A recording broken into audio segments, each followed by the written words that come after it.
Welcome to the One More Thing Tech Podcast. So we are at season 2 right now, and we're bringing back Chase for this episode because it's been a bit. I mean, it's been months, and we've been trying to get Chase back on for a while now. He's been really busy, and so have we actually. So it's just been kind of a disconnect, but it's okay. It's not a big problem at all. We brought him back today. I'm your host, Adam, and this is Chase, and this is Quasey. Hi. Okay. What's How's it up, going, everybody? Is my mic working? Yes. Heck yeah, That's dude. a very good thing that it does work, though. Wonderful. For sure. We're going to dive right into it today because there's a lot of good topics. And I'm sure we'll have lots of great discussion today. So I'll start with the very first one. This is going to be a really good kind of intro because, well, Chase has some glasses on. That is a kind of a segue into this. So it's kind of a good thing. It's kind of cool. So the very first one is we've been hearing for just years that Apple's working on some Apple glasses. Not just like the Vision Pro, but some glasses that are like the Meta Ray-Bans. It's probably the direct competitor that they're trying to compete with. And now we're seeing that they're going to make some adjustments with these, and not in a bad way. There's going to be multiple variations of these, prescriptions as well, and they're going to have more of like not an interface where you can see through the glasses, like notifications and such, but like just talk to Siri and use your cameras to record stuff, kind of like the Meta Ray-Bans essentially. So I just want to get your guys' take on this because it's a different sector for Apple, for sure, in this market. And to tell Meta, we got it, is going to be just a interesting take on things. Chase, can you just give us your vibe on what you think of these? And is it something that you're looking into maybe purchasing when they come out? If it's a good price, of course, and just go from there. I think we're finally in the form factor that makes stuff like this interesting. We're finally in a place I'm like, maybe I could see some like Apple glasses as a daily driver of like, I wear these into work, it help, we all know, like, I'm like direct quote their stuff. I mean, this is a combination of like AirPods and Apple Watch. And if you see me around, I got both the things rocking, right? So the thought process that we could kind of combine those and put them into glasses, great. I don't know that I love how obvious some of it looks in the sense of like, I don't necessarily need cameras blocking off the side of my head, right? There's some of that still that I'm like, you know what? I'm so clearly wearing an Apple product, I don't know. But if you're asking me if I'm going to make my way to an Apple store and put some on and see how they work, it won't take me very long to get up there because I think we are like finally it's like I do not need to be wearing goggles, but if we're talking like we're getting close, I don't know, like I could see this being a function for day to day that could be very useful. Sure. And Quasey, what are your thoughts? Hey, yeah, so like Jay said, all right, so right now, obviously Meta's number one in that space. They have the Ray-Bans and then they have the Oakleys, right?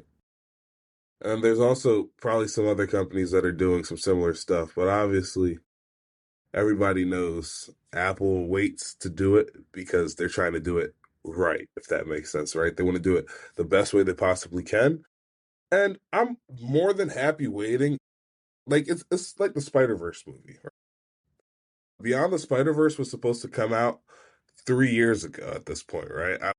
It was in 2024 that I had watched Across the Spider-Verse. They told me it was coming the next summer, right? It did not come the next summer, but I'd rather not have a trash thing and wait like an extra, 2 years. Like Chase said, I will be in the front of those lines, right? It's not going to take me very long to get to the Apple Store to try those on.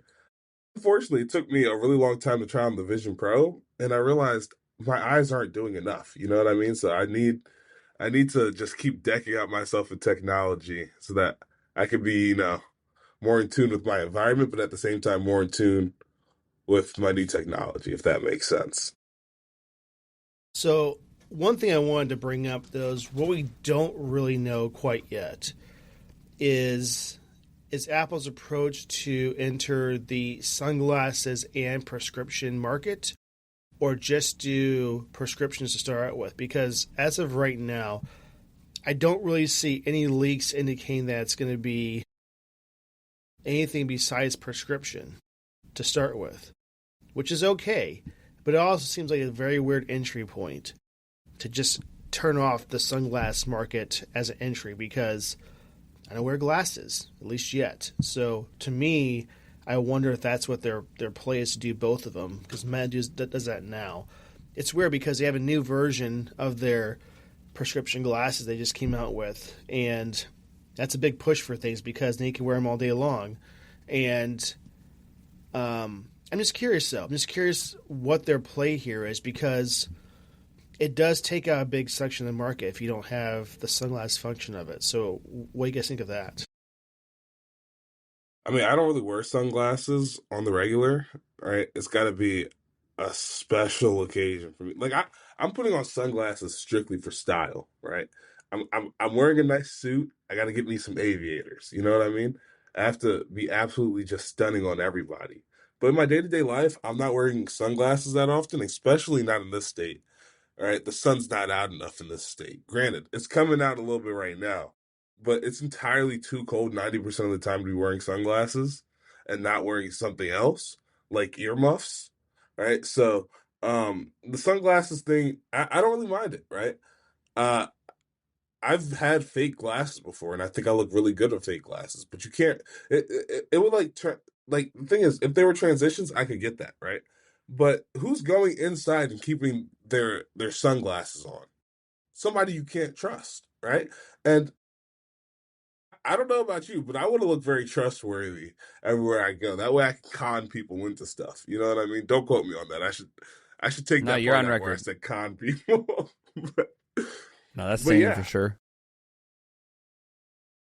And Chase, do you have any comments with that? I think, if you had to pick one, right, and it was either prescription, clear frame, like clear lenses, or sunglasses, I think you got to go with the clears. And I think the point is, I would wear these at work, right? I'd rather see them say we're putting blue light blocker in all of them. Yeah. Like Yeah. this is your office pair of glasses, right? You're going to go in. I'm going to leave them at my desk to charge all night, not wearing them home. And then when I come in for the day, I'm going to throw my glasses on, whether they're prescription or not. Like you could have some without prescription in it. I could get them with my prescription in it, which honestly would be awesome because obviously sometimes I wear my glasses, other days I wear contacts. But it would be nice just to throw those things on. Other days. Nah, man. I'm blind enough that like I'll take the help. But yeah, if you had to pick one, I would pick this. And I'm with Quasi. Like if I'm gonna have sunglasses that are smart glasses like these, it would be awesome if they were transitions. It's like walk outside. But as somebody who wore transition lenses as like a college student and high school student, dude, the transition to walk inside is like the worst thing. Transition lenses have never had it right. You walk in and you're in the dark for like 10 minutes. You just like look like a doofus. Now, we're adding technology to glasses, and there's other sensors in it. So there could be a technology of transition lens that is much more like the reflective mirrors in our car that's responsive to a actual technological light sensor. Dude, if they would transition like in a flash, I'm just saying, really now cool. They're breaking into a market that just is frustrated with their transition lenses. And then they're like, oh, well, now my glasses also play music, but at least my transitions are faster. But I'm with Quasi. I would take a regular prescription lens over a sunglass if I could only choose one. Because when I wear my sunglasses, I'm driving, I'm out at what, like I have other ways to be listening to music and other things to do. So here's something that it's just a good point to bring up with it, though. So if they go the route of a non-sunglass set of glasses that are smart, so now let's say that, are you more saying prescriptions or just like a blue light where, those who don't wear glasses are going to wear them too? What more are you saying, Chase or Inquasi? I think both. I think that, like, if I was buying them, I would have a really hard time choosing because, like, I would want a non-prescription so I could just throw them on over my contacts, which would be awesome. But also having my my regular glasses be smart glasses, I mean, it's kind of a win-win. I could see both markets taking off, honestly. Yeah. So, go ahead, Quasi. Okay, so Sorry. yeah, definitely. I'm with Chase there. Definitely the regular ones because obviously, I'm blessed enough to not be blind, right? So I wouldn't have a market for them if they're only prescription. I wouldn't have a reason to buy them. But if they're like blue light blockers, or heck, if they're even just regular lenses, that's something I can get behind, right? It's gonna add something. It's an accessory to add to my facial structure, which is, a facial structure of all time. It's not, the best, not the worst. It's one of them, right? But I just think it'd be a cool accessory to have, and I won't get it if it's like the worst prescription in the world, or if you need a prescription to get it.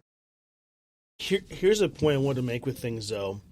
Tim Cook has said several times that the Vision Pro is an all day use product. We know that's not the case for most people, right? And if there is people using it, great. Not bash them at all. But this is a kind of product that, if it's prescription or blue light, that could be worn all day in a workplace. But here's the thing with that. Are they going to put in a battery that's not too heavy to make it all day use? Or is it just going to die at some point? Now they're just normal glasses, right? And then to use the smart function, you have to then charge it for, like, I'm guessing, 30, 40 minutes. Like, is that going to be an issue, you think, overall, if they don't make that an all-day lasting device? Or is it going to just be, I'll just pop in the charger for a little while and then I'll just put them back on? I think this is an argument for them to be primarily blue light blockers with a dock. I walk away from my desk, I'll drop them. And then they are all day. If I'm just picking them up when I'm at my computer and they're an awesome AirPod that reads my stuff, but now we're getting into the, like, should I really have them? Right? Like, if that's what they do and their battery isn't, like, I'm going to sit here and argue with myself, right? If all my glasses are good for is to be a companion to my laptop, I promise you the price point will not be good enough.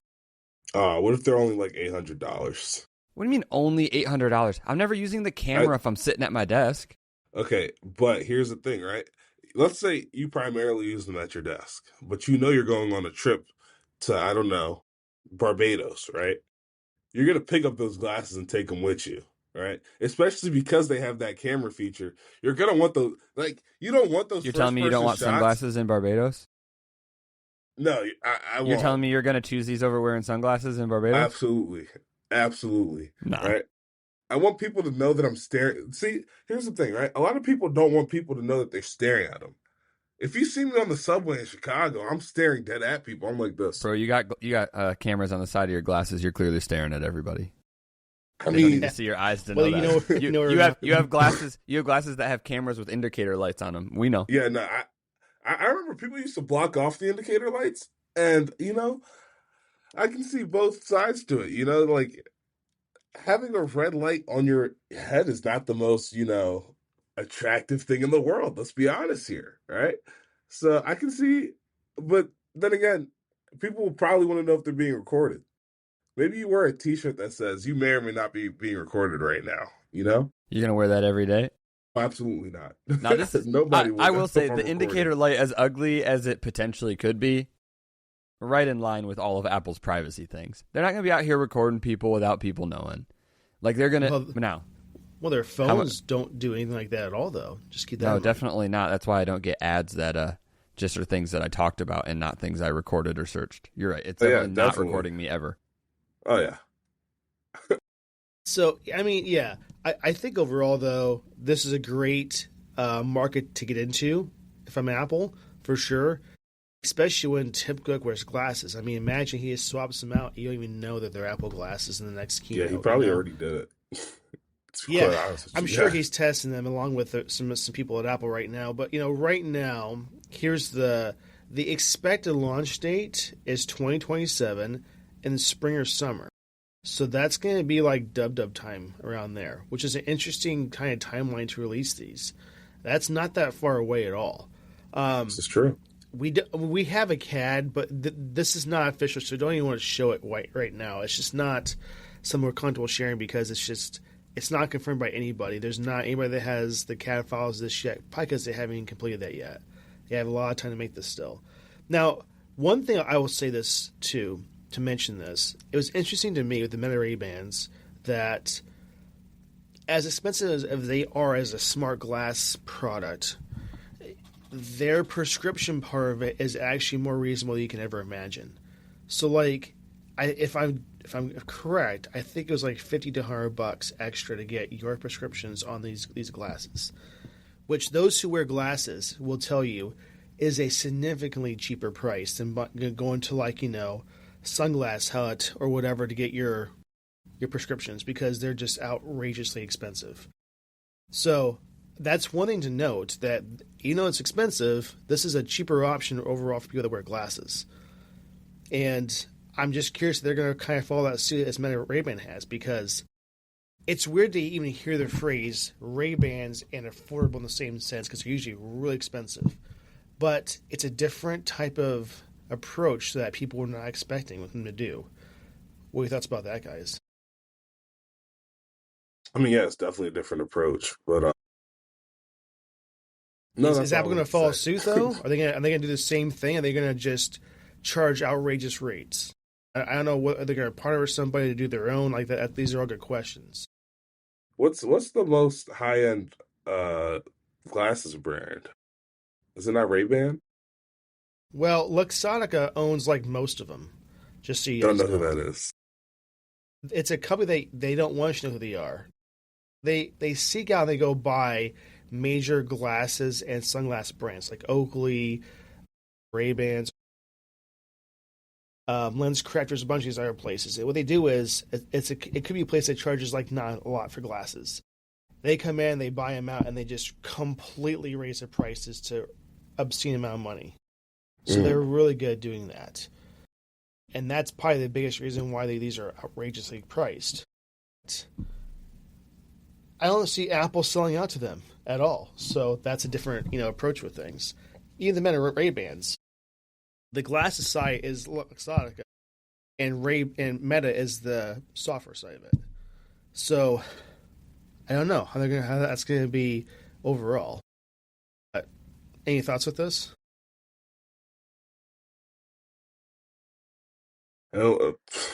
Doesn't look like it. It looks like you've summed it up pretty well.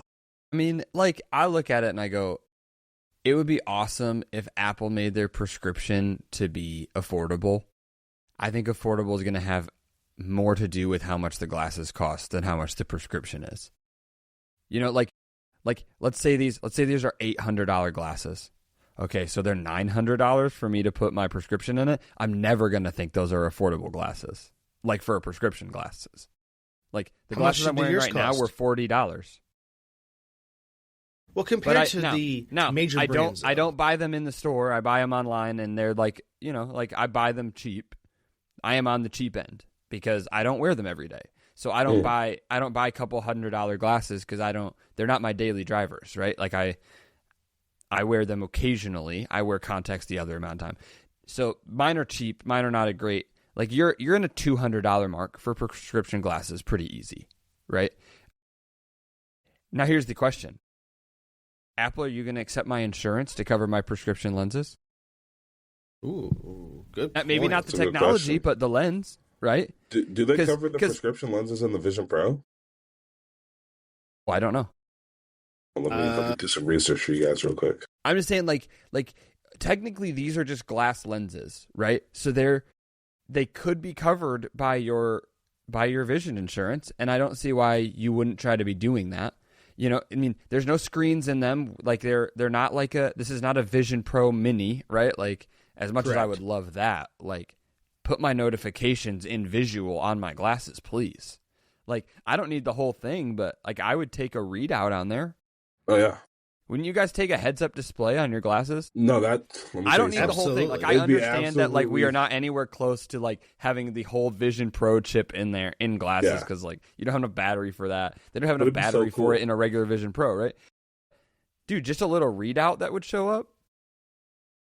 I'm just saying that for me, I'm waiting for that to show up. I'm not saying that would cause me to buy these versus not having it, but I'm like, part of the excitement for this is I see this as the precursor of when technology gets there that we have batteries that are small enough and chips that are small enough, I know we're at chips that are small enough, obviously, but like once we have all of that stuff small enough that some of those features can show up in glasses, I don't really expect all of them to be there.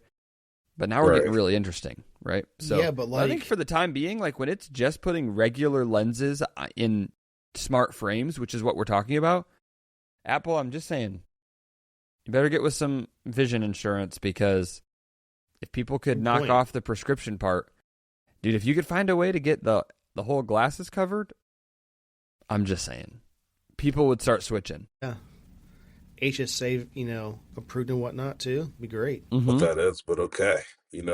Health savings account. I'm young enough to not have my own insurance. I feel like an HSA approved would be an easy thing for them to pull off. I think so too. I mean, with the fact that you can get like, smart rings and other things with your HSA these days, like you can get a pillow through it. So why would you not be able to get something that you actually need to have for most people, right? Good point. Okay. We didn't really talk about who does what for the next topic, so you want to go next, Quasey? Yeah, I mean, I'll take the next topic. Our prep time was not good this morning. You don't tell the fans that. That's okay. Now we're all about being real around here. I was being real. We are being real around here. It's not a bad thing. We just had some. We had some things that happened this morning, so just a little bit delayed. Yeah. Okay. So, if you guys remember last week, we talked about the new Vision. We're not talking about Vision. The new iPhone Fold leaks. We talked about iPhone Fold leaks because we were talking about what was it? OnePlus, or it was Oppo. Oppo had a nice foldable phone. All right, so we started talking about the iPhone leaks. And if you remember, back in 2018, Huawei was banned from the US, right? They were considered some sort of spyware, and now in the US, you can no longer buy a Huawei phone. So this is not going to mean a lot to a lot of people, but that same aspect ratio that I was telling you about last week, the one that's coming up in the new iPhone Fold, is being seen already on that Huawei phone, right? It looks like that short, stocky build that's going to open up to like the size of an iPad, right? It's going to be those dimensions, and we're actually seeing that. Or we saw. Oh, somebody wants me to do something here. Let me do this for them. I'm just going to show you guys all in person here. Ooh. This is what it looks like, right? Just imagine this as an iPhone with not these cameras, because I'm not entirely sure what's going on with this tiny lens up here. But this is what it looks like according to Mac Rumors, this new Huawei phone. And as you can see here, the time is 8:08, and that's the only thing that's in English, with the exception of Ximage. So I'm not going to comment too much on it. The article didn't provide us with any other specs. We don't know how great this phone is, but assuming that it's on the Huawei brand, it's probably pretty good, right? We've seen them do some great things, and that's actually why they got banned, because they were going to be too good in the US. So, and then we'd have all of our national secrets leaked. So that's unfortunate, but yeah, it's nice. Thoughts? Go ahead, Chase. We haven't had Chase's, overall what he thinks about the Fold. I don't think I even talked to him in person about this yet, so we're getting this live. Guys, I'm gonna sound. Okay, you don't have to love it. I'm gonna tell you, I don't love a Fold. I haven't seen a Fold that I'm ready to have. And here's the deal. Because of that, I'm all about innovation in the world of Fold, because I know people like them, right? But one, I don't need my phone to get any bigger than it does. This is true. I have an iPad. And you know what I use the least of all my devices? My iPad. I go from phone to computer all the time. Don't come at me, Quasey. Oh. Yeah, you must what are you not doing have an iPad mini. That's what it is. You have too big of an iPad. Go get you an iPad mini. I promise you'll use it every day. I'll use it every day instead of the phone that I have? Correct. I put my phone down when I'm at home, and I exclusively use my iPad Mini. Yeah. Which Okay. phone do you have again, Chase? Just because I completely forgot. I have the 17 Pro. No Max. A Pro Max, okay. Just Pro. Okay. And I don't need it to be any bigger. If I'm watching a movie, I have a TV. If I'm not doing with you all the time, advanced stuff, Chase. yeah, okay, then I'll watch it on my phone. How often do you think I'm watching movies on the go? Yeah, no, that's not I'm a just saying. crazy take. Then I go to work and I got dual monitors with my laptop. I'm not plugging in my iPad. Now, this is not about whether or not the iPad is useful in my day to day, because I have very specific uses that I use my iPad for all the time. So why'd you buy one? What do you use your iPad for? I use my iPad for like all things music. So anytime that I'm playing guitar or drums or any of those things, it's where I like have charts. It's where I guitar and drums. Heck yeah, dude. Dude, that's awesome. Dude. So here's the deal. I love my iPad, but it's the least amount thing that I use. So don't hear me bashing the iPad. I just think of the ecosystem, it's my least used thing. So, all of that to say, do I need a foldable phone? No. Do I need my phone to be thicker when it's in my pocket? No. Do I need my screen to get bigger? No. So, I don't necessarily think the Fold is for me. Now, I understand its draw. Right? And I kind of like this form factor in the sense of I think the unfolded version is a nice ratio. And I think you were talking about that, right? Because right now it's like you either get a really thin phone because you want it to like open up to like a normal feeling thing, or you get this funny half situation that feels like a brick. You know, it's like super thick. So I don't know. I think I can get behind it for some people. I won't be buying one. But for you iPad lovers, maybe it's for you. Yeah. Okay. I gotta. I'm with Chase, and I still think I will not be getting the Fold, at least this year. And here's why. For me, I'm so used to like pull my phone out of my pocket and then it's just there, right? I unlock, I'm in. Now it's gonna be one extra step of like opening like a book, which to me, now I get that there's an outside screen that you don't have to even do that with. I understand it completely, but at the same time, why would you get a Fold to not open up and see that big of a screen? That makes no sense to me. So there's that part of it. Now, the other part is this. I'm petrified that screen, petrified. If I drop that phone while in open state, what's going to happen? Because we know now how great most phones are for having the glass not shatter. You have to really do a big drop test like on rocks or something really crazy for it to break. I have no clue with the iPhone how that's going to work with this. I am not sure if today we've mastered screen technology where it's so durable that like you have to like walk into some spikes or get shot by, a 50 cal for it to break, whatever it takes. What I'm saying though is, as of right now, I also fear that the open and close on the constant basis, because you can do this quite a bit, is going to cause issues to that screen eventually, right? It's one more mechanism to fail. There's dirt that can get into the creases, all this other stuff, right? So there's that. My biggest thing is, though, the price point is going to be so out there. Like, I pay just about $2,000 for my phone now, and it's a crazy world that we live in. That's the price of a phone now. But it does so much for us, right? I mean, I'm to the point where if I go to Amazon.com on a computer, it's just weird to me because I usually buy my phone mostly for that purpose, right? Or most things. So when I see this kind of device, I'm excited for it, but I guess for me, I'm more excited to see what Apple does for a Fold.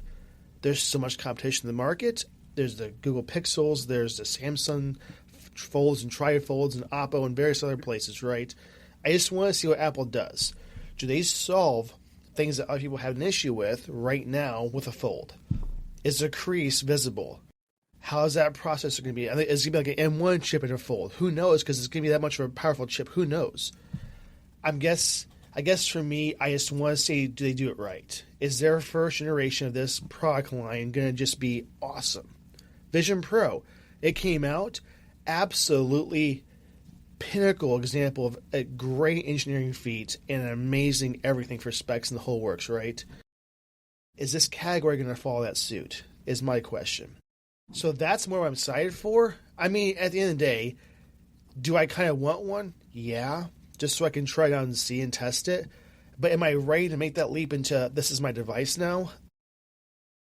I'm not there yet. And people would argue with me to this day, why would you not want to get a Fold? It does more, it's great, the screen's better, all this stuff, right? I don't know if I'm old-fashioned. Bigger. Bigger's not always better. I cannot imagine it would be worse. Apple doesn't go backwards in screen tech. They just don't. Here's another question I have about Fold people. I want to know how often you're using your phone with one hand versus two. And here's why I ask. Do you know how often I will show my goofy right now in the sense of like, I pull my phone out and it's one hand because I got stuff in my other hand. You know how often I'm using my Apple Watch with my nose? If you don't ever touch your Apple Watch with your nose, you are not busy enough. Probably. Even though I can do this, right? I can do that little this. Oh, I still touch it. I still do it. I'm poking my Apple Watch with my nose all the time because there's things in my other hand. Right? Now, am I like operating it like that? No. What did you say? You can still like view things with one hand. Y'all don't use the little tap gesture or like the fist thing? Chase, I'll ask you this. Does that work for you all the time? Or do you have issues with doing anything? No, I sit there and do this for a good 5 minutes before it people think I'm spazzing out. I'm just not. I'm just trying this just to go away. Well, I don't want to like that post on Twitter, whatever. No, here's my point with the Fold. You know, we all see these like nostalgic, like remember when we had a Razr and that the flip phone was cool. This flip phone's not going to flip open like that. It's a screen that folds. Like you don't want it to. You don't want to slide your thumb over there and be able to go flip, and now your phone's open. Like you don't want that for durability, but I want that for functionality. Yeah. Right? And so that's another reason, like for me, it's like I want to be able to pull out my phone with one hand and get the job done. If I need two hands to do something, like I'm going to a bigger device because now it's like I'm bought in. So I'm not saying I never use my phone with two hands because that would be just ridiculous for me to say. But I feel like the Fold... primarily doing that. What? You're not primarily using it with two hands. That's... No. Like, a phone is mostly a one-handed device. I'm not taking it out to... Unless I'm playing video games like this. Well, sometimes when you text, though... I mean, I can text with one hand, but not as effective. You don't kind of just swipe to text? I am just not good at doing that. Am I the only one who does that? I can do it, but I find way more like errors and words that shouldn't be there. It's pretty accurate once it learns the words you like to use. Right? You just got to do it for a while, and then it'll start to pick up. Oh, he didn't mean to say number there. He meant to say numerator. I don't use the word numerator in my texts, to be quite honest with you, but I couldn't think of anything else. So that's a good point. One thing too that I just now thought of this. If you buy screen protectors, now it's going to cost more. Now there's two of them for your phone. Maybe three of this camera bump. You're telling me they can't make a foldable screen protector? I'm going to have a crease in my screen protector? I would 100% get a screen protector if I had to fold. It wouldn't even be a discussion. No, I'm saying, like, is it going to have a break in it? You just the same or is it going to fold? It's going to fold. That mean it's going to crease up? I don't know, to be honest with you, how that works now with the current generation of folds out there. Don't worry, guys. You're bringing up a great point. It up. Pretty sure it folds with it, right? I mean, if we can make a screen do that, a screen protector has to also follow suit, right? So, this one that I'm looking at, it kind of looks like that, but I'm not entirely sure. Let's go check the Best Buy website. It is Zag. That's one. Or is it just literally? I think it's like 3 individual sheets of glass. Okay. Or maybe it's one sheet of glass that just goes on the front. You don't protect the outside of the screen is what it looks like to me. which is crazy. Why? That would make me sick to my stomach. The screen that's go. always out and in my pocket. The only reason I put a screen protector on my iPhone right now is because the most dangerous thing to it is my pocket. Why is a third party just solve that issue? Okay, so you have that. I think it does fold. Okay, so it folds. I mean, to me, you're going to spend close to $3,000 on a device like this, right? $2,000 to $3,000. I just don't know why you would not have a screen protector. Let alone those people that have no cases. That's another despicable thing that. Or they have a case and they just take it off because they want to take it off. Hey, bud, that sounds like an attack. That sounds like I took off my case once.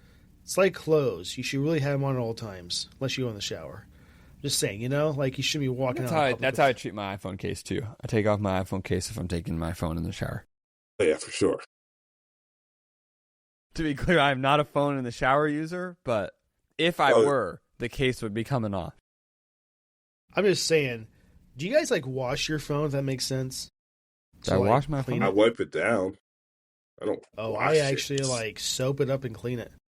Yeah, no, that's kind of crazy. I'm not going to lie to you. Well, there's a reason behind that. So, when I'm working on my house on the weekends, it's getting really dusty and dirty and crap like that. My watch too. So I just wash with soap and stuff. Am I saying I'm doing that just because? No, there's actually good reason for it. But beyond that, I would do a wipe that's, sanitizing wipe or whatnot to clean it that way. But I do it for that case, if that makes sense. But, it's one of those things that we probably should be doing that anyway. That's a complete side topic. Back to the Fold, phones are disgusting.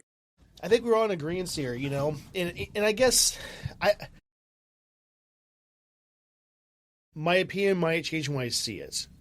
But will I still be getting it? No. It's a lot to ask to have Apple just do that so right the very first time. Because you got to think about it. Google, that made the Pixel, their OS just had countless issues with their Fold. Samsung had issues with just engineering and all this other stuff to begin with. Is Apple going to do it right the first time? They've had this in production for many, many years. We're going to see it probably delayed this year, but maybe this year we'll see it. I mean, do you think out of the box this is going to be what people have been missing in a Fold at launch? And not just being Apple sheep, just what's your honest opinion with that? Because I want to know. I think Apple will wait until they can do it. I think at this point, they've waited so long.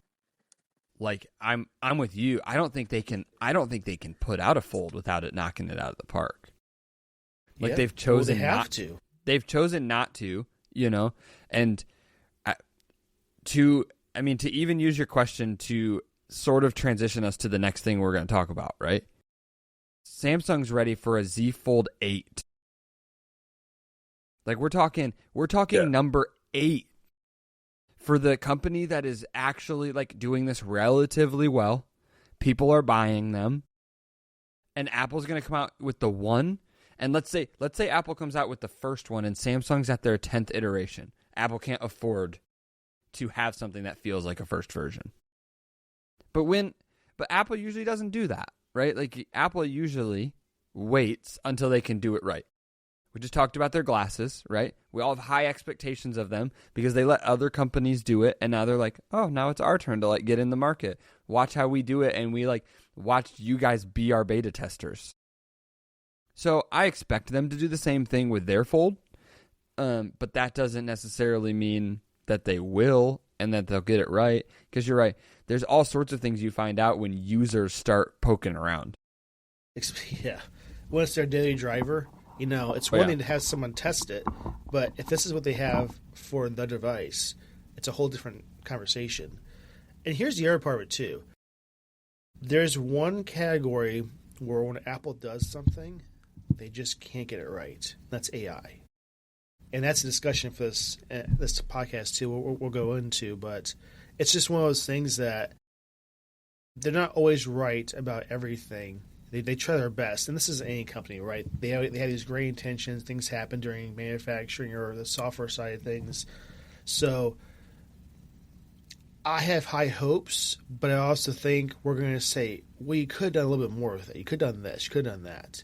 For this price point, I expected this, right? So we'll see how it's going to pan out. And, are they going to throw like an M series chip in this thing because it's going to be their, beast of a phone? These are good questions. I don't know yet. But we should go to the next topic, though. We've been a lot in the folds. Would you? This is just super random here. Would you buy an M series phone and a MacBook Neo and just swap your chips, depending on how you use case? Boy, if you're buying an M series folded phone and a Neo, I'm going to have questions. Here's the thing, though. If there's going to be an iPhone that has an M series chip, I will expect it to be the Fold. That's what I would say. Now, am I saying it's the latest M5? Probably not. But, man, if they can bring an iPhone chip to a Mac, why can't they bring, a Mac chip to an iPhone? That would be kind of a very twisted way of doing something. Guys, we took an iPhone chip, put it in a Mac. Now we're going to throw a Mac one into an iPhone. And that would work out actually very well for him. But here's what I'll say. And we brought this to the podcast. The Neo, I was pleasantly surprised in how wonderful that device is. We said this countless times. And I just can't believe it. I just did not think that was going to be so powerful of a device. That's just completely off topic. But, Quasey, do you want to take the next one? Or who is next? So while we're on the topic of folds, right? Like Chase was saying, Samsung's getting ready to announce number 8. Right? I don't know how that's possible in my head. Well, they've been doing it for 8 years. Jeez.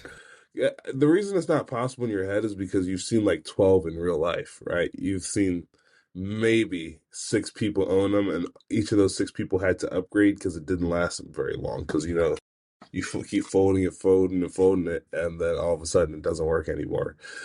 But I mean, this is nothing to hold your breath about, right? It's not that interesting. There's not too much going on with the new Galaxy Z Fold 8.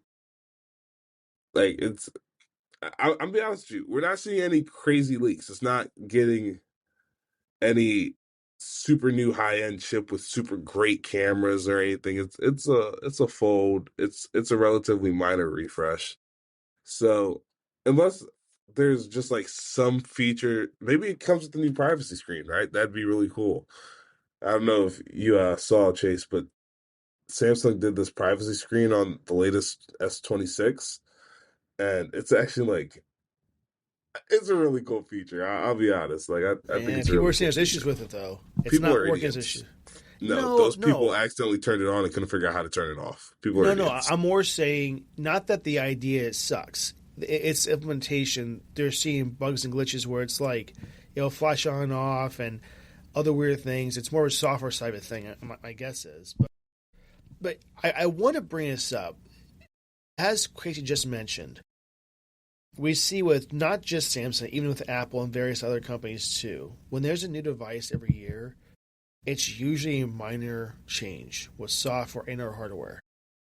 Do you guys think that we should get back to a state or go to a state where maybe we don't get a phone launch every year but every other year? See, I feel like you keep asking that question, and my answer is always going to remain the same. I don't think it's worth it to not have an upgrade every year, right? Because people, especially the shareholders want to know that what they're putting their money into is actually producing things on a yearly basis. And not everybody is upgrading every year, right? I didn't upgrade my phone this last year, right? I stayed with my 16 Pro, mostly because I didn't like the aluminum, but other people still, dude, I have a friend who still has an iPhone 8, right? I've been telling him it's time to upgrade. It's almost 10 generations ago, right? But when he does upgrade, he's going to see a massive increase in what phones can do, you know? So my grandmother has a 14. I'm not telling her to upgrade to a 16 right now, but she upgraded from a 7, and she's never looked back. You know what I mean? This was Okay, a couple years ago that she that's a bit upgraded. different.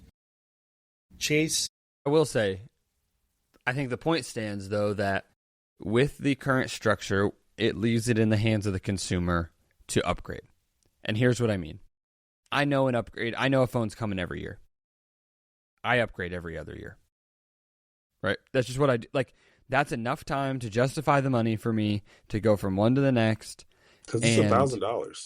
Yeah, it's expensive. Right? Now, do I think we could get away with not having a phone launch every year? Yeah. Do I think we could potentially go back to the days where we had like the S? Like we're gonna just we're gonna admit this is a refresh and not a whole new phone? Sure. But I also think that was like not the greatest model either, because it was like clear. I mean, that's what they're doing kind of now, right? Like it's just sometimes it just feels like a refresh. I think having a new phone every year has its benefits from a company perspective. They're clearly improving. They're clearly making a change. They're clearly like moving forward. And they leave it in our hands if we want this year's phone. And they don't expect us all to go buy an iPhone this year. But we know that every fall into early winter, I could get the new one if I wanted it. So I don't have a problem with a new phone every year. I do think the major hiccup in that is every year we kind of go, and we made some minor tweaks, yay. Like it kind of takes the air out of it a little bit, which is why most of us, or many of us, don't need a new phone every year, because the tweaks just aren't enough. So you have to wait 2 or 3 to like feel like the $1,000 was worth your time, in my opinion. But part of the releasing every year allows it to be my opinion of when it's worth the money to do that. So I don't have a problem with it, but I do think it kind of undercuts the like excitement a little bit, because every year it's like, cool, we got like a slightly better camera and a slightly better chip, and the iPhone looks the same. Here's why I bring this up. So I know that Apple makes a good chunk of money every single year from an iPhone sale, right? We're not going to say that's not the case.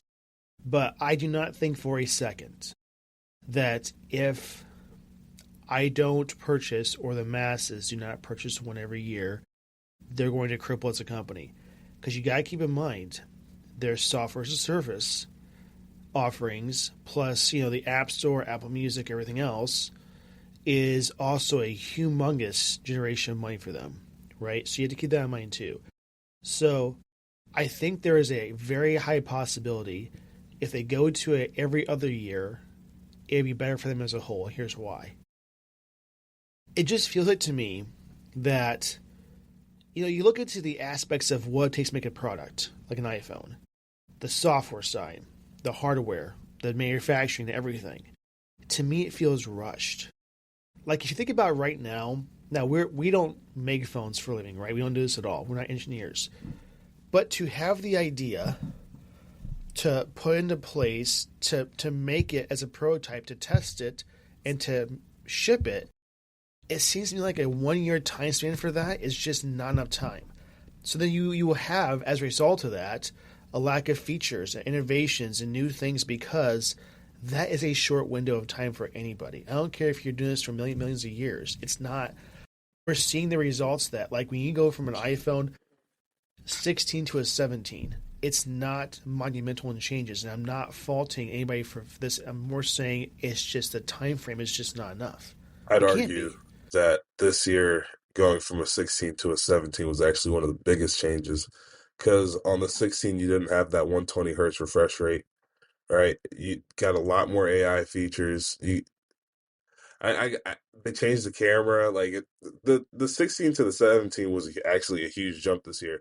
But to that point, I think that Apple is intentionally holding back some features.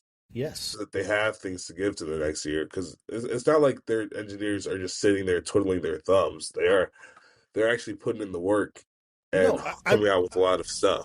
I'm not saying that they're not. What I'm saying is this, like, the idea of what they're going to put into the next phone is probably already done. They probably have this all worked out. I'm not saying that at all. I'm saying to even put that into a device in 1 year and make sure that it's ready to go for the population, it's a lot of work. Like, think about every little thing that goes into it. There's a lot of different things working together. There's a lot of different parts you only have to take in consideration, even packaging, everything else. And then making, millions and millions of devices and then shipping them overseas with a storm or whatever to make it just available for you. Like, I wonder what we would see as an outcome if we waited, where that year's time is just for R&D or just for prototyping, and then they wait till September of the following year to actually put in production and do whatever, right? That way, we can see a big change from year to year. And I'm not saying that I'm sick of the small changes from Apple. That's not what I'm saying at all. I'm saying, what could they do in 2 years that they do now in 1 year? Is that going to be a more change that is just so well thought out and so well put together that you're like, my gosh, I cannot believe this phone is this much better? Do you see what I'm getting at? Do you think if they had more time, they'd make a better product? That's what I'm trying to get at. Yeah, again, I just don't think it's due to a lack of time. I'm sure because they're not developing the new iPhone 1 year in advance, right? They're already working on the iPhone 20 right now as we speak, right? Well, but the idea of what they're doing with it is just a small part of it. I do not think that they have the iPhone 20 ready to go in their head, right? I mean, the CADs or whatever, that they are even close to 50% of the way to get it on the shelves. They still make the phones probably starting right now and then to June, right? That's when they're being made and then again shipped overseas and whatever. So even that process, I mean, it's really taxing. Look at some of these factories that make these products. They're rushed. It is a very intensive process. It's not like they can make a phone start to finish in the factory in even a day probably. It's just it's so much to do. And to do it at that big scale, is that part of the reason why we have some issues with not having enough in stock for launch? Manufacturing defects or this. I just wonder if they had more time for that and it wasn't so rushed, would they be a better product? I'm saying the same thing over and over again. I'm sorry. So I looked them up, right? I'm looking at timeline. I'm looking at iPhones, right? So back in the era of let's just go back for a minute. I'm gonna go way back here. You have an iPhone 6 in 2014. In 2015, they put out a 6S and the 6S Plus, which was a minor refresh to the existing. And then in March of 2016, so half a year later, they put out the iPhone SE. And then finally in 2016, so that's 2 years later, we got the iPhone 7, right? So they're putting out phones in the middle, but they don't consider them to be full rebrands. If you want to look at the iPhone 6 and the iPhone 7, not that different. Different, but not monumental. And here's why I bring this up. Because you can keep scrolling, and you find that whether it was a year, whether it was a couple of years, they put out the iPhone 10 or the iPhone X, depending on which language you want to try to speak. And then they put out the S the next year, and then also the R in the same time frame. They did this whole thing. And then we get to 11 and there's another refresh. And I think that even in the era where they were not admitting that it was a full new phone, that we still weren't getting major changes. And we still weren't getting these giant things. And so my hesitation to agree with you is purely that Apple's history proves that whether or not they're going to do it in a year or in 2 years or in 3 years, which they've never waited that long, but maybe in their early days they were waiting that long. But I just don't see a world where them waiting is going to make a bigger change, or at least not big enough that we go, you could have just given us that in a year. My fear is that if they would go, hey, we're going to wait, and we're all okay, then we better get a big change, that we're going to still get the camera upgrade with the chip upgrade, and it's pretty much the same form factor, and they're going to make some flashy video to tell us why aluminum's better than titanium this year. The only difference is this. Yes, the gap is 2 years for the actual, like you said, 6 to 7. but there was iPhone releases in the middle of that. Whether or not it's the SE or the R series of that, there's still iPhone releases. I'm talking about they make the 18, right? There's no SE or R in the middle between this. And now there's a 2-year gap of no iPhone releases until that second year, where they just have that time to do the whole thing. No small changes with the other series of iPhones. That's what I'm talking about. That is a difference. Even though those small change iPhones in between the 6 and 7 came out, that team was still working on that, which I'm not sure if it's the same team who does the 6 or the 7. That's a good question. It probably is. My guess is. But that's what I'm saying. That does take them away from the actual 7 series product in the long run. So does that change anything? We haven't seen that with Apple. I guess that's my point. We have not seen them take 2 years off to do this. It's always been a year. And there's really a big push, I'm guessing, from investors and from the consumers to do this every year for every product line. You know? Maybe not the AirPods. I don't know. They don't upgrade every model of the iPad every year. No, they don't. I'm talking about their big, you know, people want to see brand new AirPods every year. They want to see a new phone. They want to see now a new Mac every year. There's a big push for yearly releases now at this point. And you think that people get frustrated that the MacBook is just getting a chip refresh most years? Well, what would you change about the MacBook? Well, I guess my question is but there's been like all these small refreshes to a MacBook too, and I think that everyone's like okay with it because they want to get the new chip, right? Like they want, and so it's not a new form factor. Now we're talking about a laptop, like you're right. Like how different of a form factor can we really be talking? But it's like even go pick up a Neo and tell me it's not just still a MacBook, right? Like, but people love their MacBook, right? So I don't know. What sweeping change do we expect, I guess, is my question. Like, we got the iPhone Air this year. That was a pretty big change in form factor in the sense that they were like, we'll give you thin and like less battery if you want to do that. And I've seen like they're a sharp phone. Like it's slick. And if the battery was the same, if battery wasn't a question mark, I think it would have sold awesome. But it's just like they already made like a newish thing this year, and it's like was it necessary? Did they need to do that? Did that development take away from what they could have put in the regular phone? I don't know.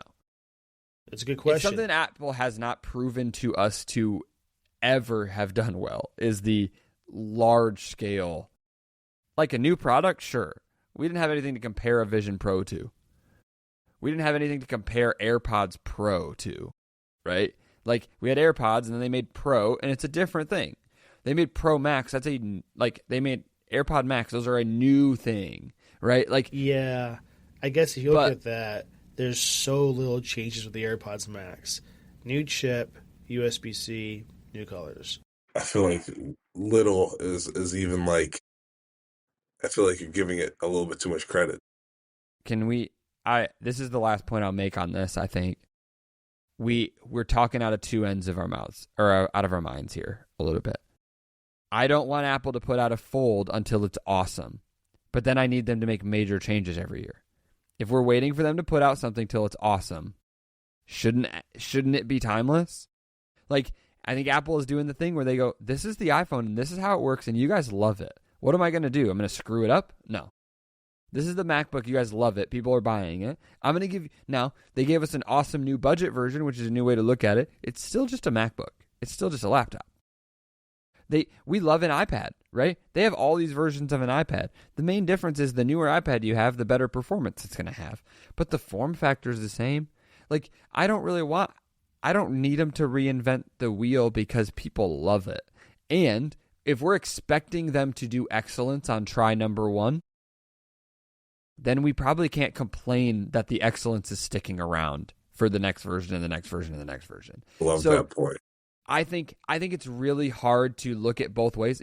Yeah, sure. The AirPods Max that you're wearing right now have not had huge changes. But do you love your AirPods Max? Do. It's the first. Then why on earth would we be like, guys, take more time, make more changes? I don't know. Like, Good we point. love our products. I have them all, pretty much. I don't have AirPods Max, but I have AirPods Pro. I have an iPhone Pro. I have an iPad. I have a MacBook Pro. At work I use Studios and Mac Mini. Like, I use all of their stuff. And This guy's just flexing on everybody. I'm not flexing. I didn't buy most of these things. I am blessed to work in IT, essentially, right? Like I work in AV production, so I get this stuff, I have to use this stuff. But I use all that and I go, I love it. I don't need them. Like, they're knocking it out of the park on the first try. And honestly, the only reason that we're upset about it is because we're bored. Well, and that's the thing. I guess here's this. Do you ever have this happen? Because we know an Apple product is not really cheap for the most part. If we get the Pro series of anything, right? MacBook Pro, so on and so on. Do you ever have this happen where you're like, okay, I just bought the brand new MacBook Pro. I decked it out in specs. It's almost $5,000. It's great. And then next year is a new one. Do you ever get in your head like, I spent this much money, and now I feel like I'm missing out on what I could have? Do you ever have that? Right there. If you remember when the M4 Pro came out, I was feeling a little bit of resentment like that. And I was sitting in IT and I was working that day and I decided, you know what, my chip isn't good enough, but I'm going to push it anyway. So I started pushing my chip and I was yet to see the little spinny beach ball, right? Do you know what it took for me to get that beach ball? Editing software for videos. I had to open up multiple instances of different editing softwares just to get that.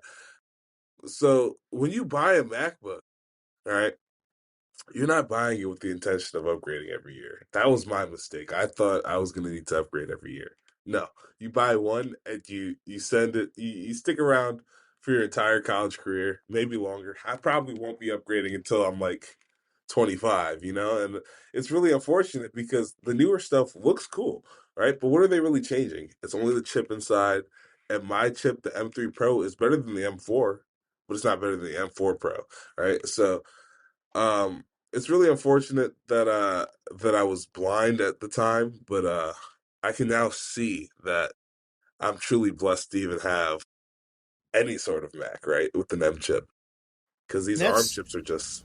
That's wanting to just know Apple is in competition with itself, because they make an iPhone, they make an iPad, they make a Mac, and they make it so well. There are people, and a great multitude, that say, why do I need to upgrade to this new Apple product when this one works just fine? It's so good at what it does. And right now I'm recording an M1 MacBook Pro. And it works so well. Like, I cannot in my head justify purchasing a new one. I want one. That's the unfortunate take part. away from that. But it works so well, right?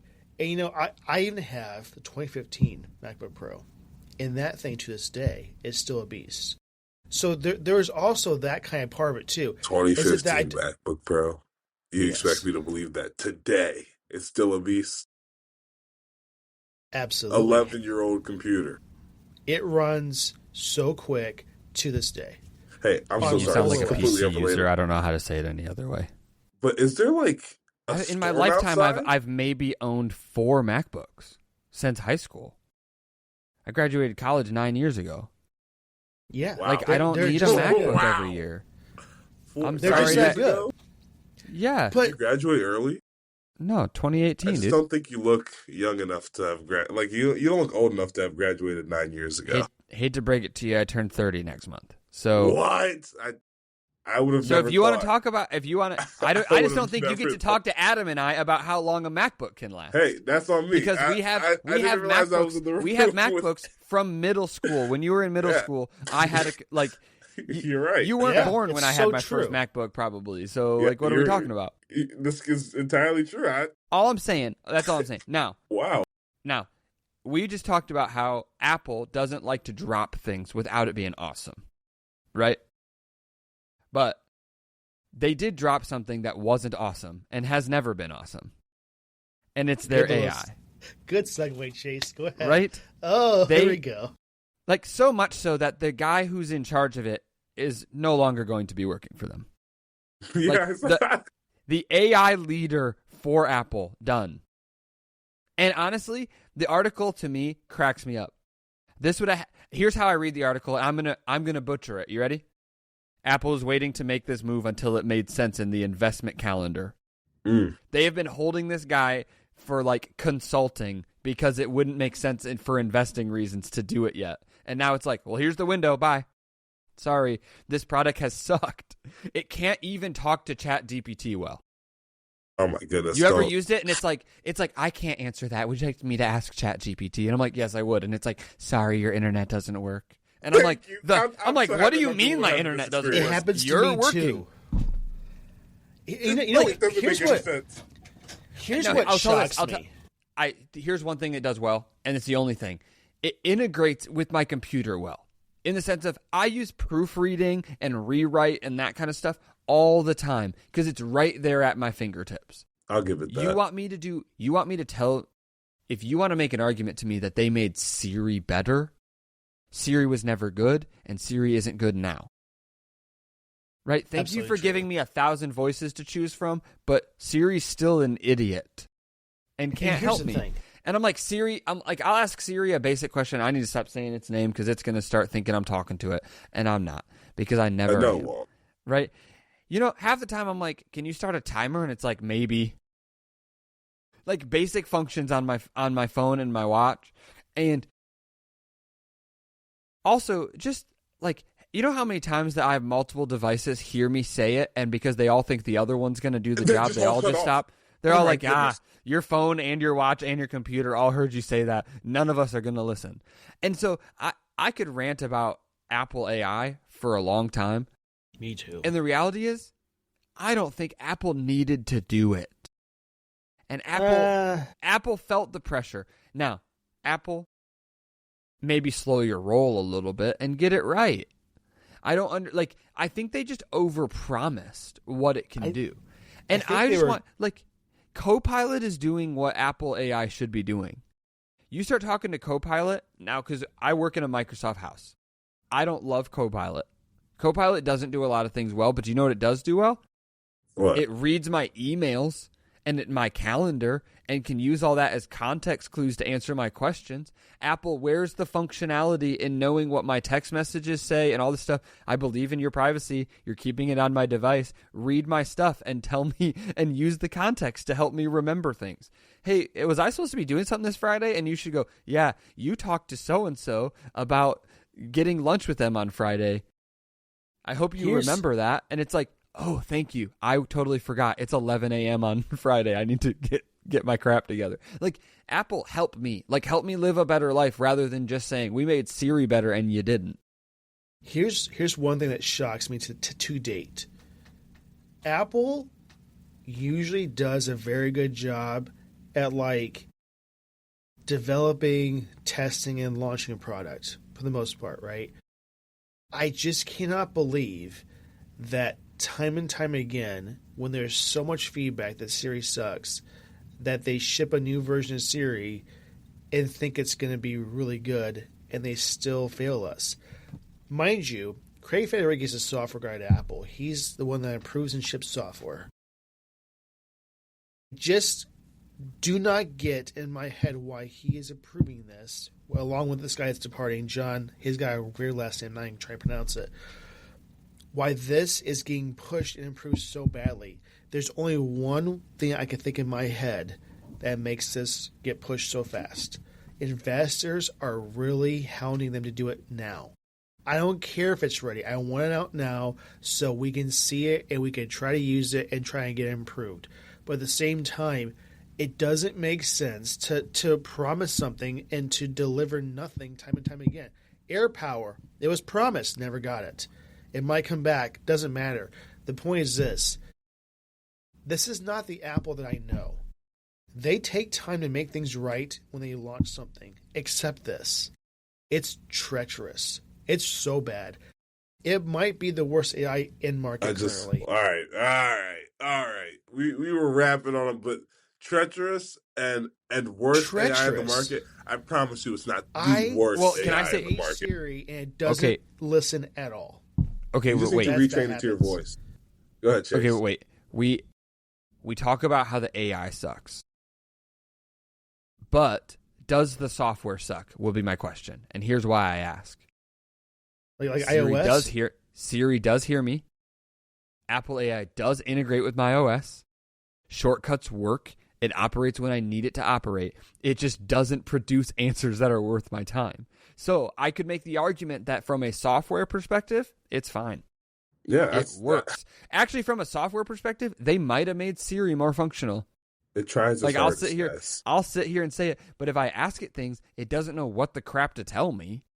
Okay, have you used it for especially in a world where I can talk text? To Chat GPT and it's like conversational? Like Apple, you have to figure out a way to close the gap and make Siri conversational. The fact that Siri can't remember the last thing that I asked it and build off of that is still a wild thing to me. It's never done that well. Like, I should be able to ask a follow-up question. Actually, I should just be able to find the last question I asked in an easier way, rather than it disappearing into the ether. I think for me, the results suck a lot. That's for sure happening. But to even get to results for me is a huge pain. Watch and learn. Hey Siri. Damn, it worked. That function typically never works for me. And you know when it does work? When I say Hey Siri to my dad's phone, my wife's phone, when I said it. My HomePods, I could be next to it, almost hugging it, and it doesn't listen well.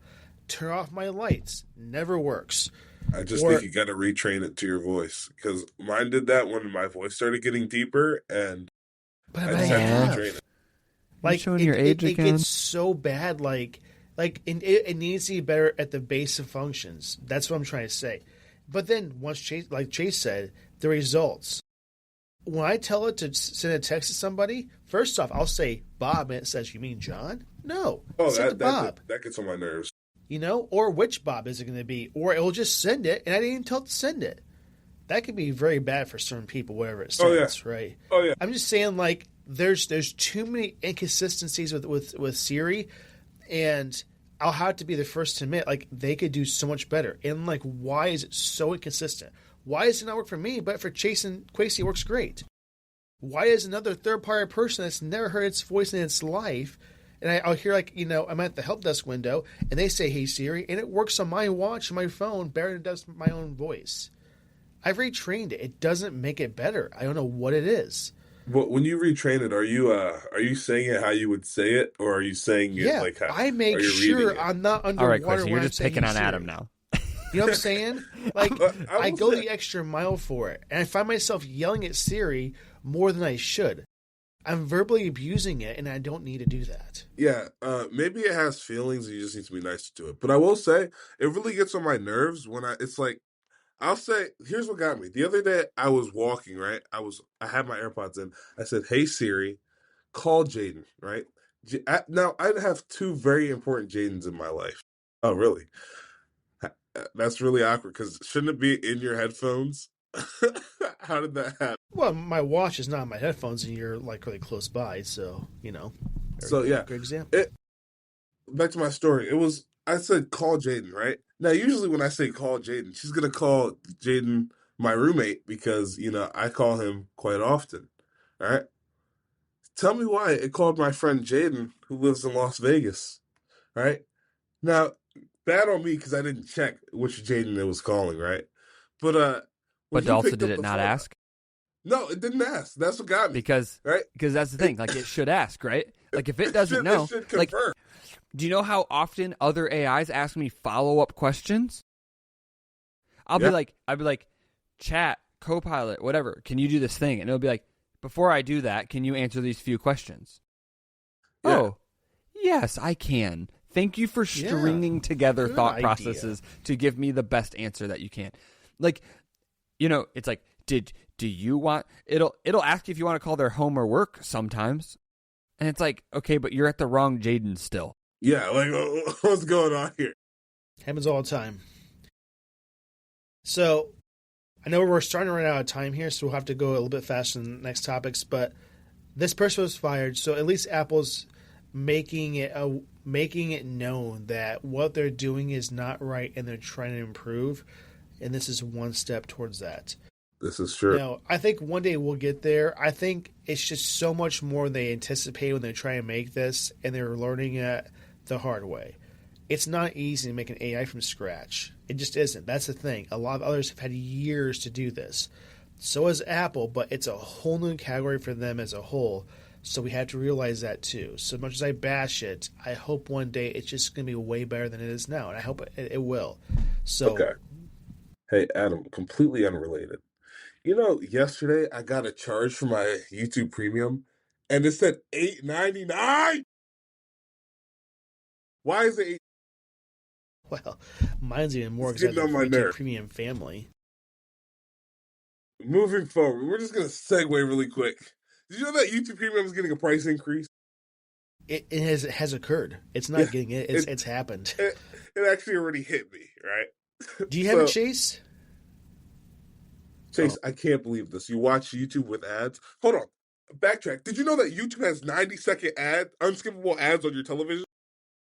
Yep. I'm aware. How can anybody sit through that? Oh my God. It's actually, that's atrocious. And not just one. I can sit through it to not spend $9.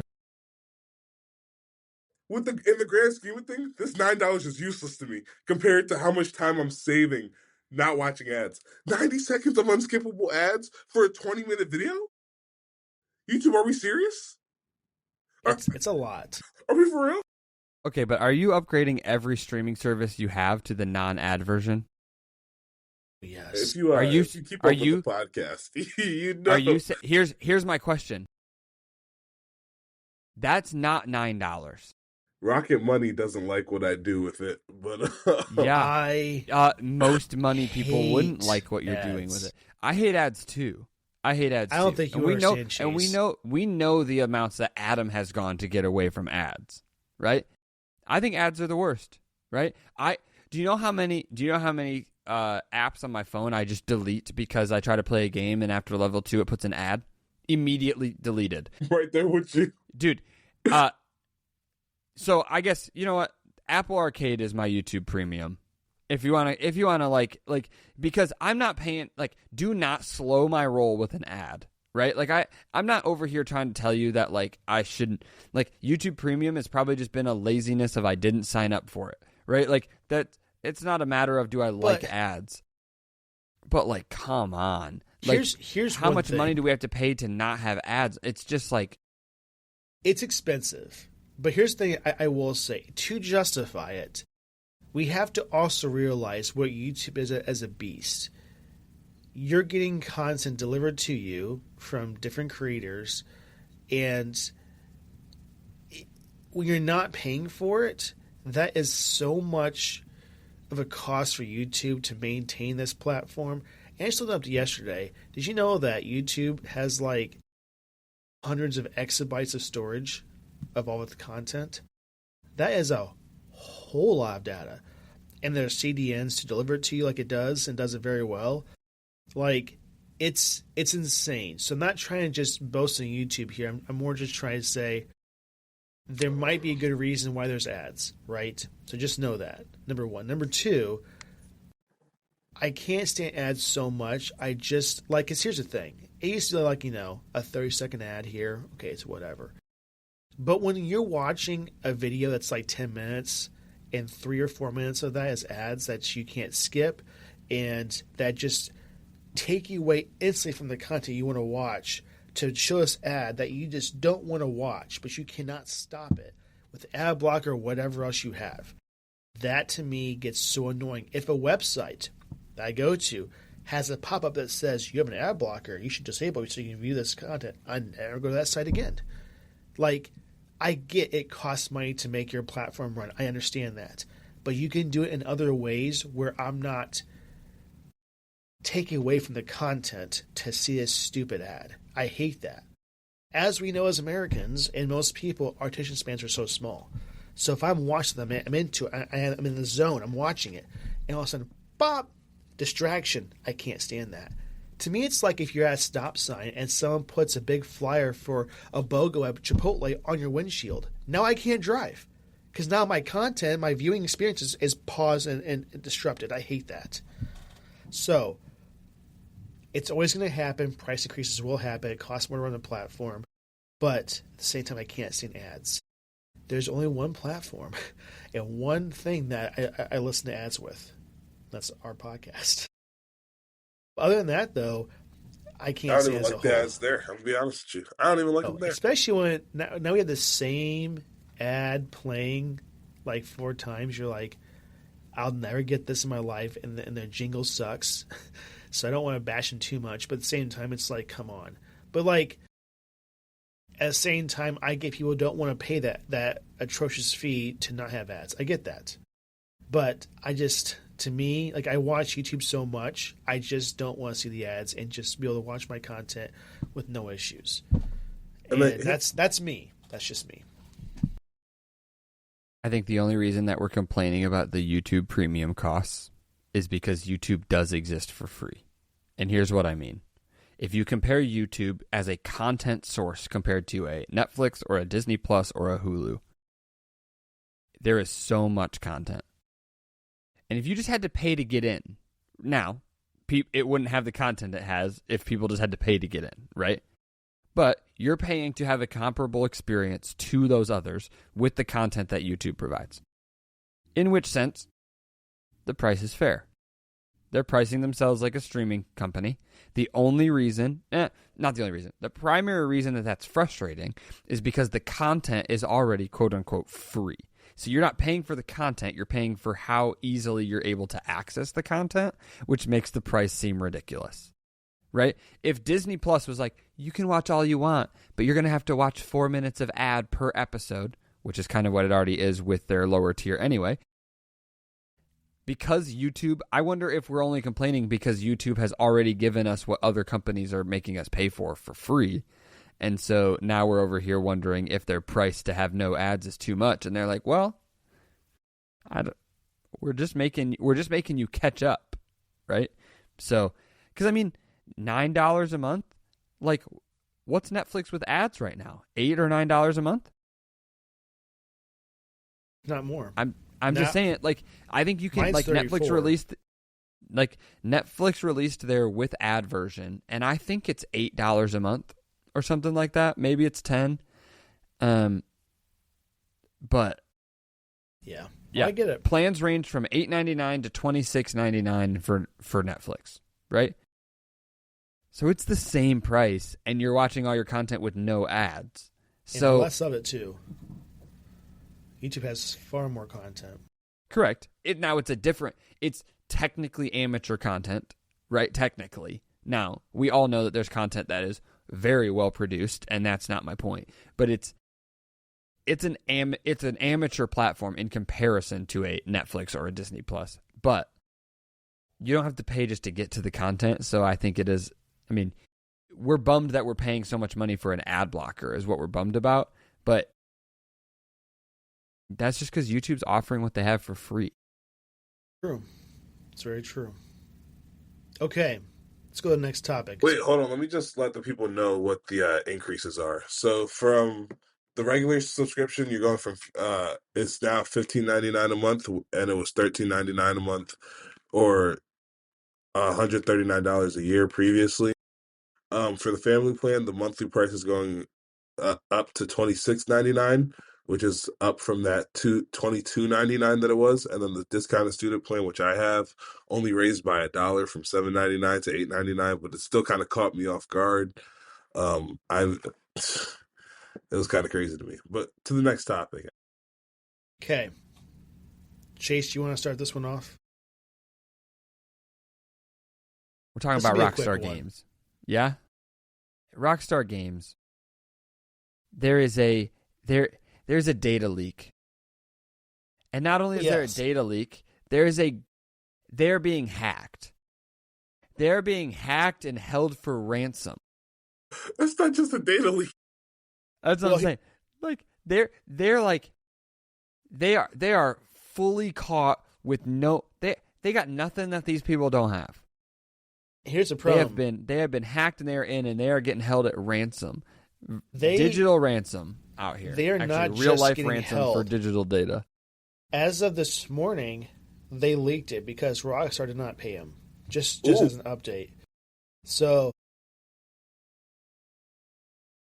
the only thing I'm going to say about this too, before we get too much into it, is we have seen so many delays with GTA 6. Why would you, even as a hacker, make that potentially a longer delay? At this point, they should just let the leaks happen. Money. No, I get that. For money. I understand. What do you mean potential delay? They should have released the game. They're making $1 million a day with GTA Online, which is insane amount of information to have from this leak. But it's like, okay, at the same time, what it sounds like as of this morning, there's no delay in the launch. They're still on track for this fall to be. They're not going to tell us they're going to delay it. Yeah, they did before. I know, but you can't. In response to this, can you imagine the stock prices at that point? Rockstar Games is like, guys, we got hacked. They've leaked a bunch of our data, and now we're going to delay our game. You may as well just file for bankruptcy and be done.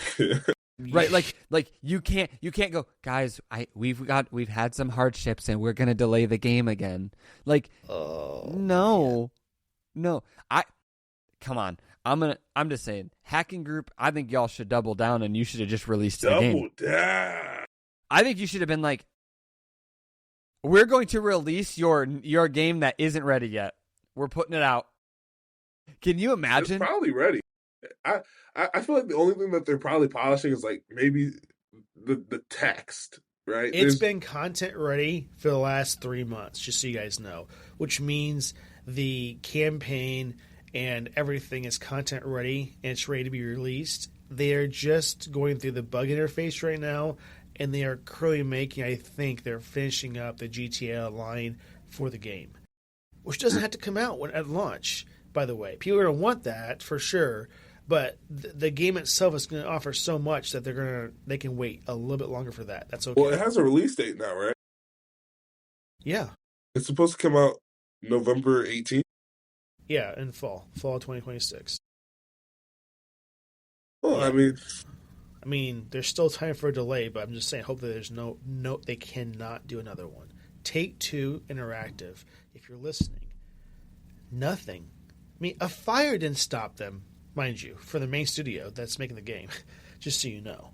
They came back and they were fine. So it's like you just stay on track and just make it happen.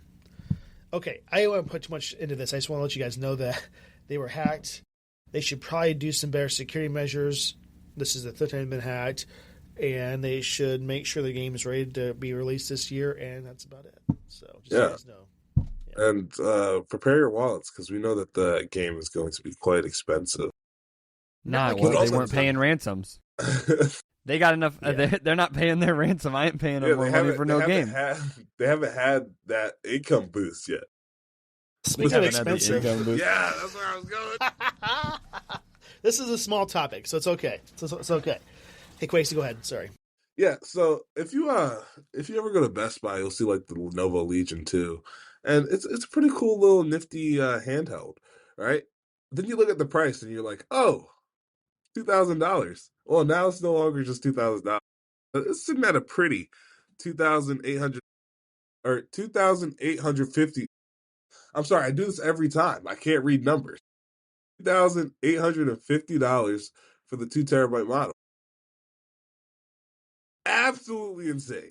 Right? Well, with the current prices of Raymond stuff, that's a bit excessive. That is but well, it's also almost double what it started selling at. Yeah. Right? Like we're at double like the launch price. It's 92% higher than what it was at $1,370.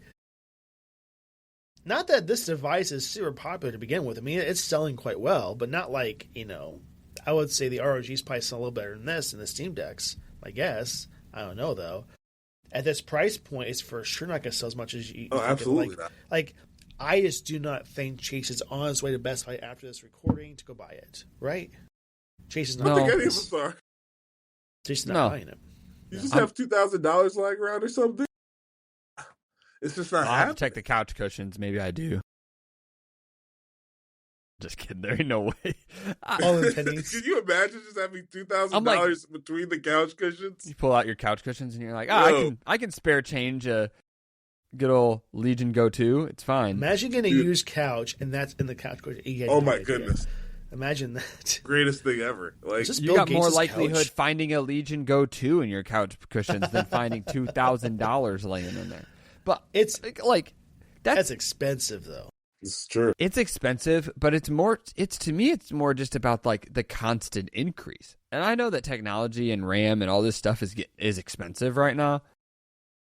But man, to launch something at a price and then like in that amount of time to be twice as much money. Yeah. That's a lot. Just to let you guys know, I mean, there is 32 gigs of DDR5 RAM, the Ryzen Z2 Extreme. Ooh. I'm sorry. It's really good specs. Like, we can't say it's not good specs, but at the same time, why would you need to carry that around with you? The iPhone Fold might be cheaper than that, just so you guys know. This is true. Might be. Not saying... Almost definitely will Might be. I don't know. Almost definitely. You want something that can fold for $3,000? Get a MacBook. Come on now. Yeah. Get a MacBook Neo for $700. Dude, you can get a decked out MacBook Pro with the Max chip for like $3,000. Like, I just don't see why.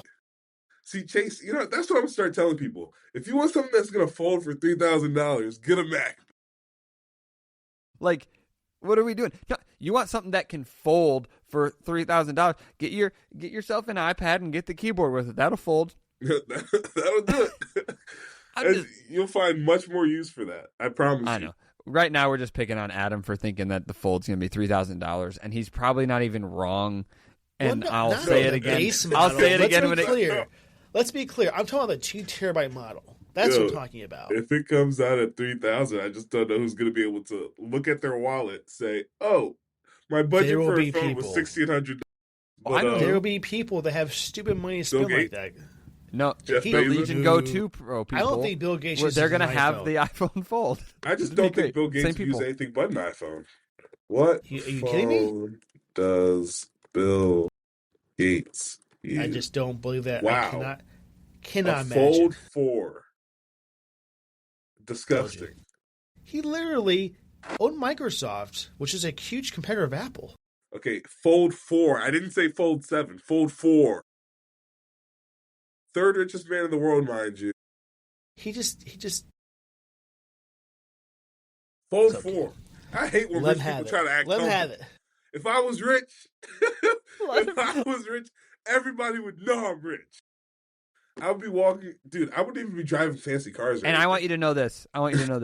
If that's your mentality, that's probably part of the reason you are not rich. This is true. Because people who are normal wealthy, not crazy wealthy, normal wealthy, typically get there by not acting like they're rich. But I'm not trying to budget you right now. I'm just trying to say. No, my budget needs help. And that's I know you're paying for YouTube Premium, and you're acting like $1 is going to break you. Okay, I'm a broke sorry that they caught you student. off guard because you signed some terms and conditions, and they're allowed to do that. I'm a broke college student. I don't have the funds to be paying an extra $1. When I did my budget for this month, that just wasn't accounted for. You know, now I'm not going to be able to get a slushie at the end of the week. Maybe you got those headphones. You have the budget for, Kwesi? You know what you do have the budget for? What? Watching ads. No, I don't.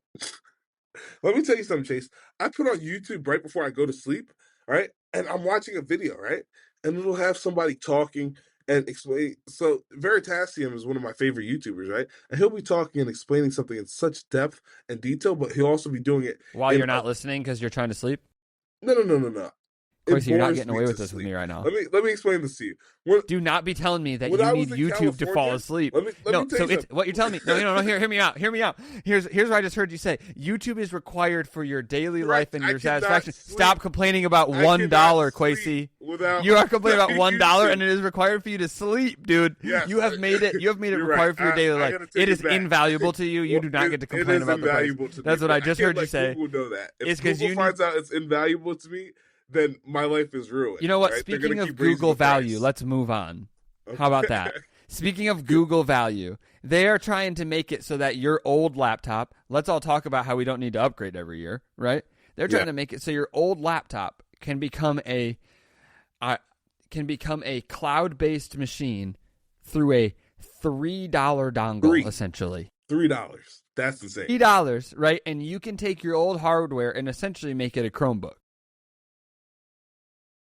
I seen this. I'm like, we got to talk about it. I don't like Chrome OS as much as most people do. I don't think anyone likes Chrome OS. But okay, let's back up. I like it for $3 if I can't afford a new computer. It's I really like buying a cheap $3 dongle from my grandma. I'm right is there. what I like. Here's the other part. At what point is this going to be a more reliable OS than Windows? Hot take. Windows is having a lot of issues. And I'm not saying I hate Windows. I don't like what they're doing with certain updates and how they're just using Copilot to write everything and they don't test a single thing when they release it. Sorry. Let's go on with this, though. For a device that cannot run Windows 11 because of the requirements of Windows 11, it might have all the hardware, might have old everything. This is a solution from Google for $3 to buy a bootable USB, basically, to run Windows Chrome OS. It's a Chrome OS Flex, which is a different variant. It runs right from the flash drive itself, so you're not really even installing it over top of your current OS. This is an interesting little take from Google that I was not expecting, to say the least. That this is a little push for them. This is their way of saying, Windows, I know you have all these restrictions, all these requirements. This is a way to bring that back to life. And it was an interesting, kind of a nice little thing they did that I wasn't really expecting. Now, do I really want this to be not Windows and using this? Maybe I don't. But maybe that hardware that I thought was just going to sit in the corner and rot away can be used again for something, right? To take notes or just go on YouTube or whatever you want to do. There's a use case for Chrome OS. It's not for college.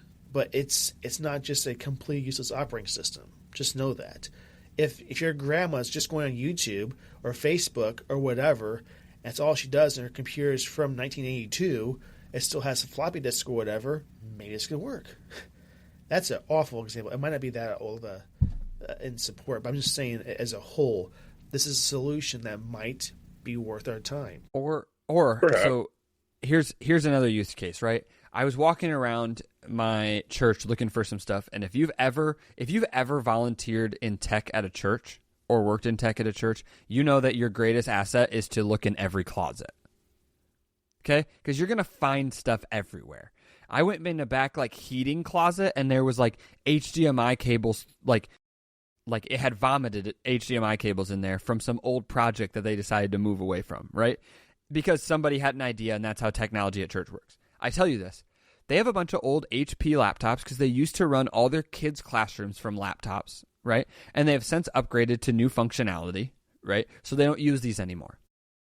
So what you're telling me is that let's say I have 10 of these laptops. For $30, I can say, hey, we're going to start an after-school tutoring program, and if you need a computer that runs Chrome OS to access some stuff, we can make that happen with our old hardware that we already have.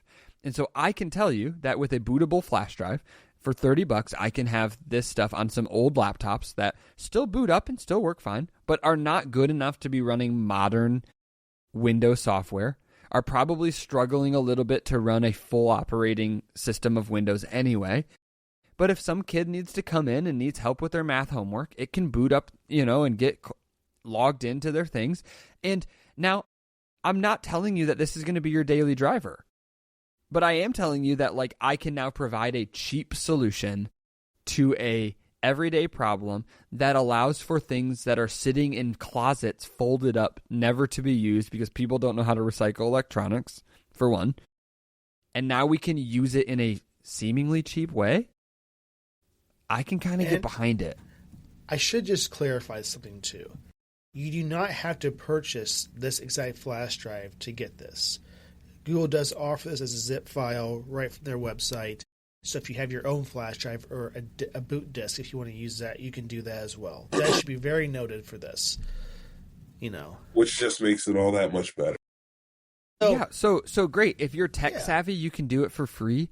But if you're not, you can spend $3. Yeah, I'm just saying, like $3 for convenience. I am tech savvy, and I might spend $3 to not have to build a boot drive. I might just do this just for the hell of it, just to see what it's all about. Not on like what I'm currently using now that's supported, but like I for sure have some old laptops that have Windows 8 or below that I'm just not going to use for that function anymore. But this might be just to mess with it, right? Like I said, some grandma somewhere might like this because that's all they do. They go on Facebook, YouTube, or whatever, and they don't really live outside the operating system or Chrome or whatever, right? Or like how many people have old computers? Like I still go to like the not tech savvy person. We all say our grandma, but like let's just say the non tech savvy. That could be young kids, right? Still, too. It could be young kids. It could be whatever, who are just getting bogged down by how complicated a full Windows operating system is, whether or not their computer can run it or not. So now I have older hardware that's like takes a while to boot up because like it's just too much operating system for the fact that all I want to do is get on and order something from Amazon and I don't have another way to do it, right? And I want to use my computer. I don't know. I think there's a market for this, and I think that there's some space for it. Like, not everything has to get more technologically complicated, and this is doing the opposite, and they're not trying to make a bunch of money off of us. They are just like, here, it's $3, which is what? The price of the flash drive. That's really all it is. I want to go buy a cheap flash drive to make this boot drive myself. I might spend more than $3. Yeah. Yeah, I mean, it took me off guard to say the least. The fact that this is free is also nice. I mean, we know that they're going to use this OS to spy on us just a little bit. We can't just make this all about wonderful stuff, but at the same time, it's a great little option for those. And don't forget, there's Linux out there too you can do the same thing with. Don't forget that it's another variant of an operating system that's really quite nice too. But there's just more options for us now. So if you choose to use this, let us know in the comments below because I'm curious to see what you guys think of it. And I doubt you're going to replace Windows or current Mac OS. I don't think you can put this in Mac OS. That'd be crazy if you could do this on a Mac. I don't believe that you can do that. Definitely not with the chips we have now. But there's no way they're going to allow that. Dude, if you have an older Mac with does say boot drive, upgrade your PCs and Macs to Chrome OS Flex. If you have an older Mac, you can definitely do it. You used to be able to boot Windows on your Mac. Wonder what. There's no way they're going to let the current.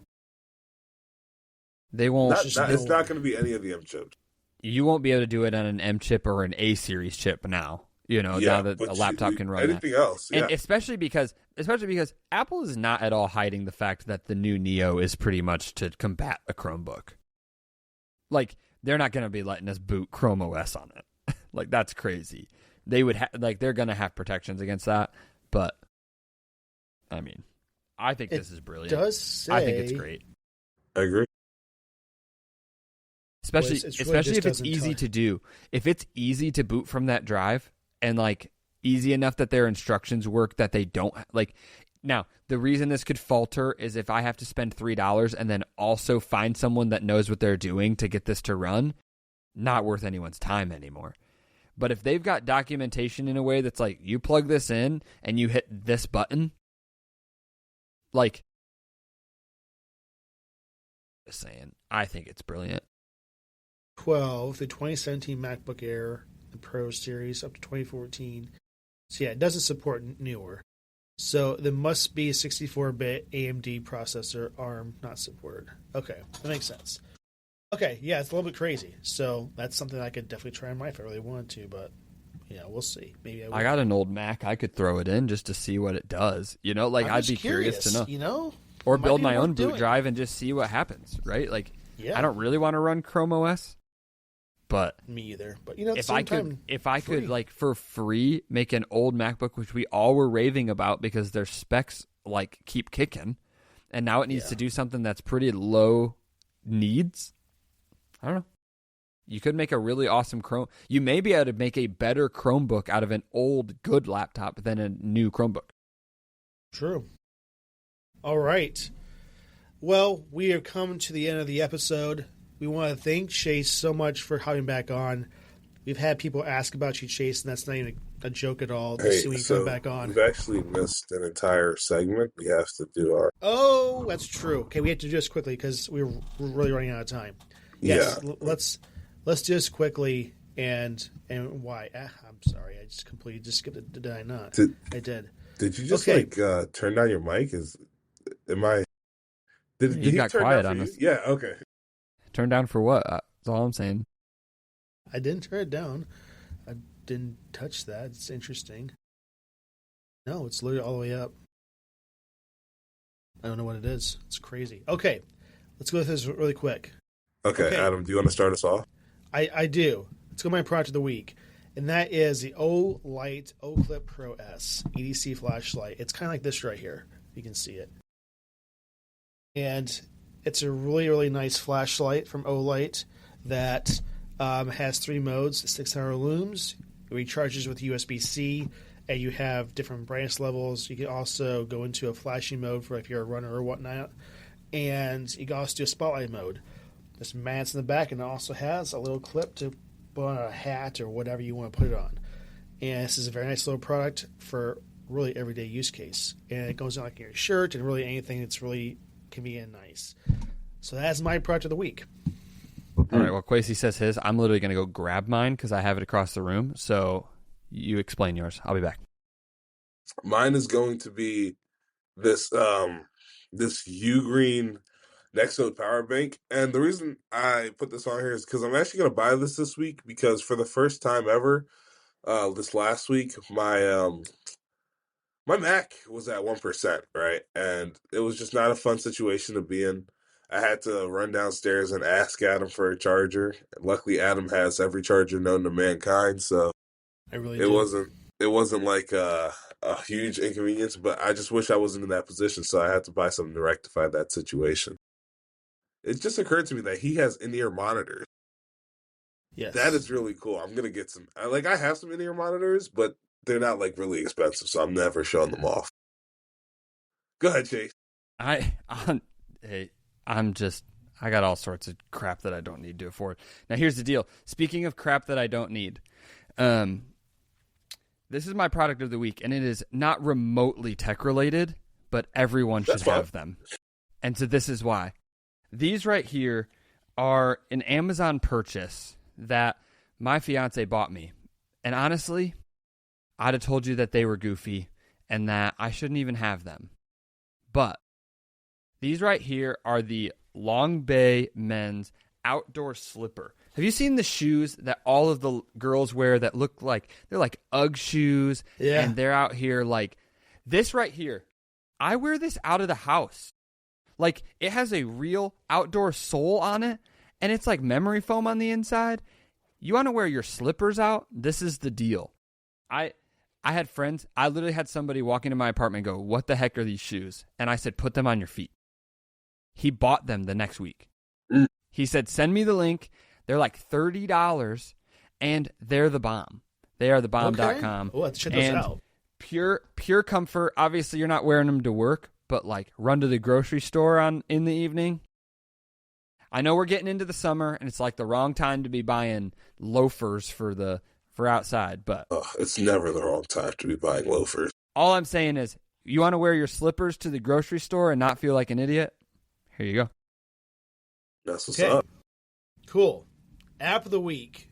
Airbnb is mine. I've used this so many times. I like this when you go on trips to find a really nice Airbnb because I like that more hotels at this point. And I like it's so easy and fast. You get your information that you need for your location, how to get there, and communicate with your host and everything else. I just love this, and I've used it for many, many years. That's my app of the week. All right, my app of the week is going to be GarageBand. All right, as many of you may know, I play the piano. I'm learning the drums, and I'm also going to pick up the bass this summer. But the reason I say GarageBand is because I love. I'm constantly recording myself playing and sending it to some of my mentors so that they can critique me and tell me how trash I am at everything I do. And like GarageBand really helps me out with that. But unfortunately, I've upgraded from GarageBand, so GarageBand is my app of the week just because of what it's done for me in the past. Okay. Chase? All right, my app of the week is the Topgolf app, and here's why. Ooh. I just went to Topgolf this last week, and they've made some improvements to their app experience. Couple things that I didn't notice from the last time. The first thing could have been total negligence, and the second thing is in fact new. The first thing, I logged in, and before we got there, I was able to invite my friends, and we were all logged in to the point that I walked in, put my phone number in the bay, and they didn't even have to come talk to us.